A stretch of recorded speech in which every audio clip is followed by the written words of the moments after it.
Astrology simplified bye Chaure में आपका स्वागत है। हम आज बात करेंगे कि नववांश कुंडली में गुरु ग्रह जो बृहस्पति ग्रह है, इसकी स्थिति को क्या प्रभाव आपके व्यक्ति के जीवन पर डालता है, तो इसके बारे में हम बात करें।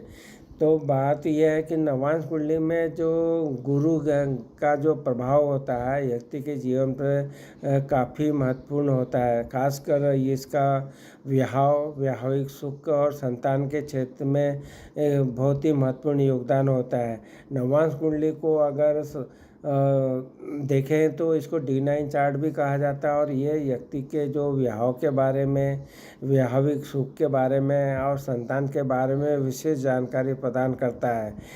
जब बात करें कि नववांश कुंडली में गुरु का प्रभाव किस तरह से देखें, तो विवाह और वैवाहिक जीवन के लिए इसको इस तरह से देखें कि यदि नववांश कुंडली जो है उसमें गुरु अगर सप्तम भाव में स्थित है तो ये विवाह और वैवाहिक जीवन के लिए शुभ माना जाता है। संतान के बारे में बात करें तो गुरु का जो नववांश कुंडली में गुरु की स्थिति अगर अच्छी होती है तो संतान प्राप्ति इससे प्राप्त होती है। वैवाहिक सुख के बारे में बात करें तो नववांश कुंडली में गुरु की शुभ स्थिति होने से व्यक्ति को वैवाहिक जीवन में सुख और शांति मिलती है। नववांश कुंडली में गुरु की स्थिति के कुछ जो फल है वो इस तरह से हो सकते हैं। अगर सप्तम भाव में गुरु है, यदि आपकी कुंडली में गुरु और सप्तम भाव में है तो यह व्यक्ति को एक अच्छा जीवन साथी दिलाता है और वैवाहिक जीवन में सुख और शांति प्रदान करता है। अगर नववांश कुंडली के नवम भाव में गुरु के बारे में बात करें तो यदि गुरु नवम भाव में है तो व्यक्ति को भाग्यशाली बनाता है और उससे प्रसिद्धि भी दिलाता है। 11वें भाव में गुरु के बात करें तो यदि गुरु नववांश कुंडली के 11वें भाव में है तो यह व्यक्ति को अच्छा जीवन साथी देता है और वैवाहिक जीवन में सुख प्रदान करता है। इस तरह से नववांश कुंडली का जो है अध्ययन करने पे गुरु की स्थिति जो रहती है वो व्यक्ति के जीवन पर महत्वपूर्ण प्रभाव डालती है और ख़ासकर विवाह के बारे में, वैवाहिक जीवन के बारे में और संतान के बारे में। धन्यवाद। एस्ट्रोलॉजी सिंप्लीफाइड बाय चौरे में आपका स्वागत है। आज हम बात कर रहे हैं कि नववांश कुंडली में शुक्र ग्रह का क्या फल हो सकता है। तो हमें देखना है कि जो नववांश कुंडली होती है उसमें शुक्र का जो स्थान होता है उससे आपके जातक के वैवाहिक जीवन के बारे में, प्रेम के बारे में और रिश्तों में कितने अच्छी गुणवत्ता है उसको दर्शाता है। यदि शुक्र नववांश कुंडली में शुभ स्थिति में है तो जातक को एक अच्छा जीवन साथी मिल सकता है और उसका जो वैवाहिक जीवन है वो सुखमय हो सकता है। शुक्र के नववांश में विभिन्न भावों में फल, तो हम जो बात करें कि नववांश कुंडली में शुक्र अगर आपकी कुंडली के प्रथम भाव में है तो जातक का जो व्यक्तित्व है आकर्षक और रोमांटिक होता है। द्वितीय भाव में शुक्र की स्थिति नववांश कुंडली में जातक को धन संपत्ति और सुख सुविधाओं का लाभ दिलाती है। अगर नववांश कुंडली के तृतीय भाव में शुक्र की स्थिति जातक का जो जीवन साथी है उसको सहयोग करता है, उससे धन संपत्ति और शिक्षा में मदद करवाता है। चतुर्थ भाव के बारे में बात करें तो नववांश कुंडली के चतुर्थ भाव में शुक्र अगर है तो जातक का जो वैवाहिक जीवन सुखमय होता है और उसे बच्चों से आनंद प्राप्त होता है।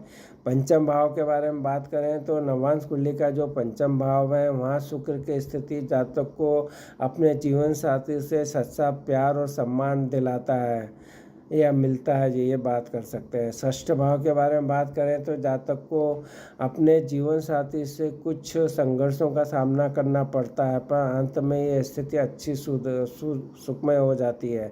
सप्तम भाव के बारे में बात करें तो अगर शुक्र की स्थिति नववांश कुंडली के सप्तम भाव में है तो एक आदर्श जीवन साथी मिलता है जिस उसे हर तरह का खुश रखता है। अष्टम भाव के बारे में बात करें तो नववांश कुंडली के जो अष्टम भाव में अगर शुक्र की स्थिति बनती है तो आर्थिक समस्याओं का सामना करना पड़ सकता है, परंतु अंत में ये सुखमय जीवन को दर्शाता है। नवम भाव के बारे में बात करें तो अगर आपके नववांश कुंडली के जो नवम भाव है यहाँ शुक्र की स्थिति है उस जातक का जो जीवन साथी है उसे आध्यात्मिक रूप से प्रेरित करता है, उसे धर्म और अच्छे कर्म को की ओर प्रोत्साहित करता है। दसम भाव के बारे में बात करें तो अगर नवांश कुंडली के दसम भाव में अगर शुक्र की स्थिति रहती है तो जातक का जीवन साथी उसे कैरियर और व्यवसाय में सफलता प्रदान करता है। एकादश भाव में आपकी सामाजिक रूप से प्रसिद्धि दिलाता है, दोस्तों से भरपूर आनंद का समर्थन मिलता है। द्वादश भाव में आध्यात्मिक रूप से प्रेरित करता है। धन्यवाद। एस्ट्रोलॉजी सिंप्लीफाइड बाय चौरेक इसमें आपका स्वागत है। आज हम बात कर रहे हैं नवांश कुंडली में मंगल का फल। तो विभिन्न कारकों के हिसाब से इसके फल की निर्भरता रहती है। तो बात करें कि जैसे कि अन्य ग्रहों के साथ इसका संबंध युति के द्वारा, दृष्टि संबंध के द्वारा भी देखा जाता है। नवांश कुंडली जो है व्यक्ति के जो वैवाहिक जीवन है और संपत्ति है, आध्यात्मिक विकास जैसे महत्वपूर्ण क्षेत्रों पे ये मंगल जो है वो प्रकाश डालता है। तो नवांश कुंडली में मंगल के बारे में जो बात करेंगे तो उसके जो संभावित फल है उसके बारे में हम बात करेंगे।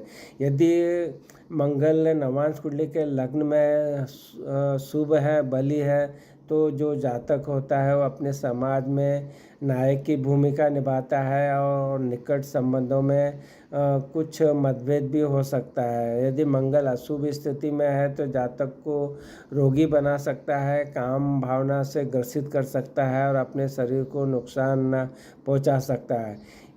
अगर जन्म कुंडली के नवांश कुंडली के सप्तम भाव में अगर मंगल की स्थिति है तो ये वैवाहिक जीवन में संघर्ष या निराशा को इंडिकेट करता है। यदि सप्तम पर अगर पाप ग्रहों का प्रभाव हो तो यदि मंगल छठे भाव में है तो शत्रुओं से जो लाभ हो सकता है, लेकिन वे टिक नहीं पाते, ननिहाल से भी लाभ हो सकता है और व्यक्ति चतुर बुद्धिमान हो सकता है। यदि आपकी कुंडली के 12वें भाव में मंगल की स्थिति है नवांश कुंडली में तो व्यक्ति कल्पना और सुख में अधिक रुचि ले सकता है और धार्मिक कार्य में भी रुचि ले सकता है। यदि नवांश कुंडली के जो चतुर्थ भाव में मंगल की स्थिति है तो उसका ये फल होगा कि व्यक्ति को जो मकान की प्राप्ति हो सकती है। खासकर यदि चतुर्थ भाव का जो स्वामी है या मंगल उच्च राशि का है या स्व राशि का है तो ये मकान की प्राप्ति जरूर होती है। यदि मंगल वर्गोत्तम स्थिति में है तो जातक को मन और शरीर से बलवान होता है और नेतृत्व करने की क्षमता विकसित करता है। नवांश कुंडली में मंगल के फल को समझने के लिए निम्नलिखित कारकों का भी विचार करना महत्वपूर्ण होता है। मंगल की स्थिति के बारे में बात करें, नवांश कुंडली में मंगल जिस भाव में स्थित होता है उसके फल को प्रभावित करता है। मंगल के अन्य ग्रहों के साथ संबंध के बारे में बात करें तो मंगल जो है अन्य ग्रहों का संबंध जैसे कि दृष्टि संबंध हो, युति हो तो उसके फल को बदल देता है। मंगल की शक्ति के बारे में बात करें जैसे कि उच्च सौगरी होने पर फल को प्रभावित करता है। धन्यवाद।